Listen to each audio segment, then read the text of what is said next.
ఇక విశాఖ వెళ్దాం. విశాఖ నుంచి తాజా అప్డేట్స్ అందించేందుకు మా ప్రతినిధి జార్జ్ సిద్ధంగా ఉన్నారు. జార్జ్, తీరం ఎప్పుడులోగా దాటే అవకాశం ఉంది? ప్రస్తుతం విశాఖ పరిసర ప్రాంతాల్లో ఎటువంటి వాతావరణం కనిపిస్తూ ఉంది?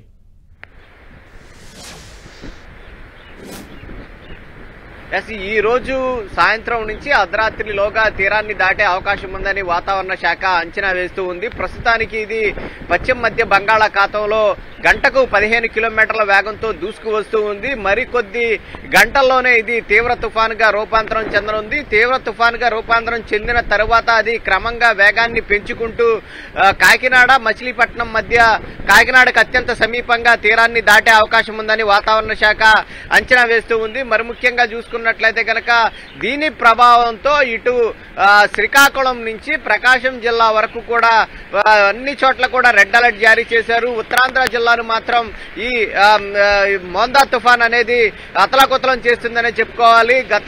నిన్నటి నుంచి కూడా ఎడతెరపు లేకోకుండా వర్షాలు అనేవి కురుస్తూనే ఉన్నాయి. ఇటు వాగులు వంకలు అనేవి కూడా పొంగి పొర్లుతూ ఉన్న పరిస్థితి అయితే నెలకొని ఉంది. భీకరమైన గాలులు సైతం కూడా వీస్తున్న పరిస్థితి అయితే నెలకొని ఉంది. మరి ముఖ్యంగా చూసుకున్నట్లయితే కనుక ఈ వర్షాభావ ప్రభావంతో చూసుకున్నట్లయితే కనుక చాలా చోట్ల కూడా అత్యధికంగా విశాఖ జిల్లాలోనే అత్యధికంగా వర్షపాతం అనేది నమోదైంది. ఈ నేపథ్యంలో స్కూళ్లకు అలాగే పలు కాలేజీలకు సైతం కూడా సెలవులు ప్రకటించారు. అంతేకాకుండా అధికార యంత్రాంగం అంతా కూడా సంసిద్ధమై ఉన్నది. ఈ విపత్కర పరిస్థితులను అయితే ఎదుర్కొనేందుకు సైతం కూడా అధికార యంత్రాంగం అంతా సిద్ధంగా ఉన్న పరిస్థితి అయితే నెలకొని ఉంది. అన్ని చోట్ల కూడా కమాండ్ కంట్రోల్ రూమ్లు అయితే ఏర్పాటు చేశారు. ఎడతెరపి లేకోకుండా వర్షాలు అయితే కూడా కురుస్తూ ఉన్న పరిస్థితి అయితే ఇక్కడైతే నెలకొని ఉందని చెప్పుకోవాలి. మొత్తం మీద చూసుకున్నట్లయితే కనుక రాష్ట్ర వ్యాప్తంగా దాదాపుగా 11 ఎన్డీఆర్ఎఫ్ బృందాలు అలాగే 12 ఎస్డీఆర్ఎఫ్ బృందాలను సైతం కూడా సిద్ధం చేశారు. ఈ మోందా తుఫాను నేపథ్యంలో తూర్పు కోస్తా రైల్వే కూడా అప్రమత్తమైంది. ముఖ్యంగా 43 రైళ్ల సర్వీసులను రద్దు చేశారు. రాష్ట్ర వ్యాప్తంగా చూసుకున్నట్లయితే కనుక 100 రైళ్లను సైతం కూడా రద్దు చేయడం జరిగింది.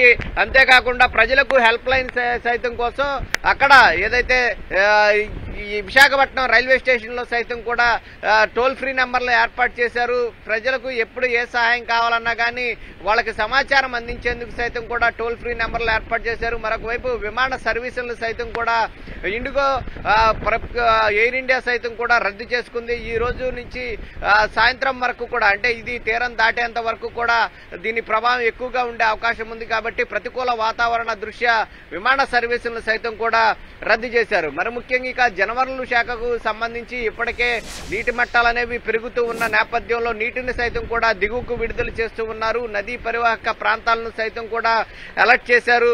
దాదాపుగా సురక్షిత ప్రాంతాలకు ప్రజలంతా కూడా తరలి వెళ్లాలని అధికారులు సూచించారు. ఇక చూసుకున్నట్లయితే కనుక ఈ తుఫాన్ను ఎదుర్కొనేందుకు ఇటు లోతట్టు తీర ప్రాంత ప్రజలను అప్రమత్తం చేయడంతో పాటు భారీగా ఈ సురక్షిత కేంద్రాలను సైతం కూడా ఏర్పాటు చేశారు. తుఫాను షెల్టర్లను సైతం కూడా ఏర్పాటు చేయడం జరిగింది.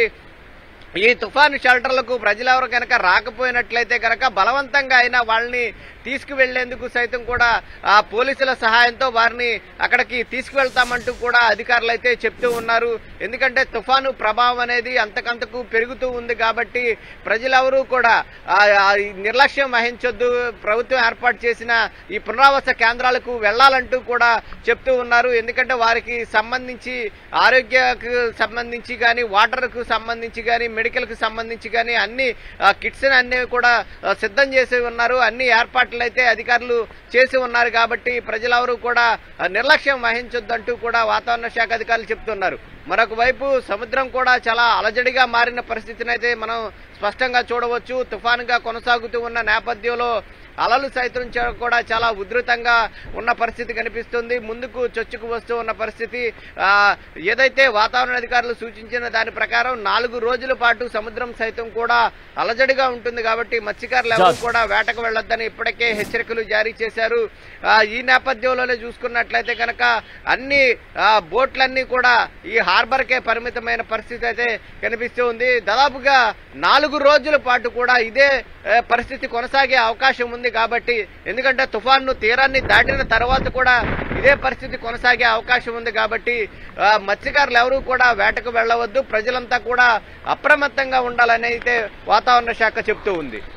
జార్జ్, తుపాను ప్రభావం ఏ మేరకు ఉందో, ఏ స్థాయిలో కనిపిస్తోందో మనకు సిచ్యువేషన్ చూస్తే అర్థమవుతోంది. తీవ్ర భయాందోళనకు గురి చేస్తోంది. తీరం దాటే సమయంలో ఎటువంటి అలజడి క్రియేట్ చేసే అవకాశం ఉంది? తీరం దాటిన తర్వాత కూడా దాని ప్రభావం ఏ స్థాయిలో ఉండే ఛాన్సెస్ ఉంటాయంటారు? సాధారణంగా తుఫాన్లు తీరాన్ని తాకిన తరువాత అలాగే తీరం దాటే సమయంలో మామూలుగా తుఫానుగా దాటే సమయంలోనే గాలుల వేగం అనేది దాదాపుగా 60 నుంచి 100 కిలోమీటర్ల వేగంతో అయితే వీచే అవకాశం అయితే కనిపిస్తూ ఉంది. కానీ ప్రస్తుతం ఇది తీవ్ర తుఫానుగా తీరం దాటుతుందని అధికారులు అంచనా వేస్తూ ఉన్నారు. కాబట్టి గాలుల వేగం దాదాపుగా 100 నుంచి 110 కిలోమీటర్లు, గరిష్టంగా ఇంకా ఎక్కువగానే వీచే అవకాశం ఉందని వాతావరణ శాఖ అధికారులు చెప్తూ ఉన్నారు. అయితే ఇది తీరానికి అత్యంత సమీపంగా వచ్చే కొలది కూడా దీని ప్రభావం అనేది అంతకంతకు పెరుగుతూ ఉన్న పరిస్థితి అయితే మనకు కనిపిస్తూ ఉంది. గాలుల తీవ్రత కూడా ఎక్కువగానే ఉన్న పరిస్థితి ఉంది. అయితే ఇది తీరానికి అత్యంత సమీపంగా వచ్చే కొలది గాలుల తీవ్రత పెరుగుతూ ఉంది. అలాగే వర్షాలు ప్రభావం కూడా అంతకంతకు పెరుగుతూ వస్తూ ఉంటుంది. అయితే తీరాన్ని తాకిన తరువాత ఏదైతే ఈ తుఫాను తీరాన్ని తాకిన తరువాత దాదాపుగా ఒక అరగంట పాటు ఒక ప్రశాంతమైన వాతావరణం సైతం కూడా ఉండే అవకాశం ఉంటుంది. ఎందుకంటే అది తీరాన్ని తాకి తీరాన్ని దాటే సమయంలో దాదాపుగా కూడా 3 గంటల నుంచి 4 గంటల సమయం పడుతుంది. ఆ 4 గంటల సమయం మాత్రం భీకరమైన ఈదురుగాలులు, ఏదైతే వాతావరణ శాఖ చెప్తున్న దాని ప్రకారం 90 నుంచి 110 కిలోమీటర్ల వేగంతో గాలులు అనేవి వీస్తూ ఉంటాయి. గ్యాప్ అనేది లేకోకుండా వర్షపాతం అనేది నమోదవుతూ ఉంటుంది. ఈ నేపథ్యంలోనే అక్కడ ఏదైతే ఇది తీరాన్ని దాటే ప్రాంతం ఏదైతే ఉందో ఆ ప్రాంతంతో పాటు దాని సరౌండింగ్ బౌండరీస్ ఏవైతే ఉన్నాయో దాదాపుగా దక్షిణ కోస్తాంధ్ర వరకు కూడా దీని ప్రభావం అనేది చూపిస్తూ ఉంది. కాబట్టి ప్రజలంతా కూడా అప్రమత్తంగా ఉండాలని చెప్తూ ఉన్నారు. ఎందుకంటే దీని ప్రభావం అటు దక్షిణ కోస్తాంధ్ర నుంచి ఇటు ఒడిశా ప్రాంతం వరకు కూడా ఉండే అవకాశం ఉందని వాతావరణ శాఖ అధికారులు చెప్తూ ఉన్నారు. ఆ నేపథ్యంలోనే ఇది తీరాన్ని దాటే సమయంలో మాత్రం చాలా భీకరమైన గాలులతో పాటు చెట్లు విరిగిపడిపోవడం, విద్యుత్ స్తంభాలు కూలిపోవడం, అలాగే ఈ శిథిలావస్థలో ఉన్న భవనాలు ఏవైనా ఉన్నా కానీ వాయువు కూలిపోయే ప్రమాదం సైతం కూడా ఉంది. ఈ నేపథ్యంలోనే రాష్ట్ర ప్రభుత్వం సైతం కూడా అప్రమత్తమైంది. దాదాపుగా 3 రోజుల నుంచి కూడా హెచ్చరికలు జారీ చేస్తూ ఉన్నారు. ఎక్కడెక్కడైతే అంటే ఈ విద్యుత్ తీవ్ర ఆతంకం ఏర్పడే అవకాశం ఉంది. ముఖ్యంగా చూసుకున్నట్లయితే కనుక చెట్లు విరిగిపడిపోవడం, విద్యుత్ స్తంభాలు అనేవి కూలిపోవడం అనేది తుఫాను సమయంలో చాలా ఎక్కువగా జరిగే అవకాశం ఉంది. కాబట్టి ఇప్పటికే ఈపీడీసీఎల్ సిద్ధమైంది. ఈపీడీసీఎల్ పరిధిలో ఉన్నటువంటి 11 జిల్లాలకు సంబంధించి అధికారులను ఏర్పాటు చేశారు. వాళ్ళకి టోల్ ఫ్రీ నెంబర్లను సైతం కూడా ఇవ్వడం జరిగింది. ప్రజలకు ఎక్కడ విద్యుత్ అవసరం ఏదైతే ఎక్కడ అంతరాయం ఏర్పడినా కానీ ఆ నెంబర్లు కాల్ చేస్తే తక్షణమే స్పందించే విధంగా 24 గంటలు కూడా అధికారులు అందుబాటులో ఉండేగా చర్యలు చేపట్టారు. అంతేకాకుండా 3000 స్తంభాలను సైతం కూడా ఇప్పటికే కాకినాడ ప్రాంతానికి సైతం కూడా తరలించడంతో పాటు మిగిలిన అవసరాలకు సైతం కూడా ఎక్విప్మెంట్ ఏవైతే ఉందో అట్లన్నింటిని కూడా సిద్ధంగా ఉంచడం జరిగింది. ఏదేమైనప్పటికీ ఈ విపత్కర పరిస్థితులను ఎదుర్కొనేందుకు ఇటు రాష్ట్ర ప్రభుత్వం అంతా కూడా సంసిద్ధమైందనే చెప్పుకోవాలి.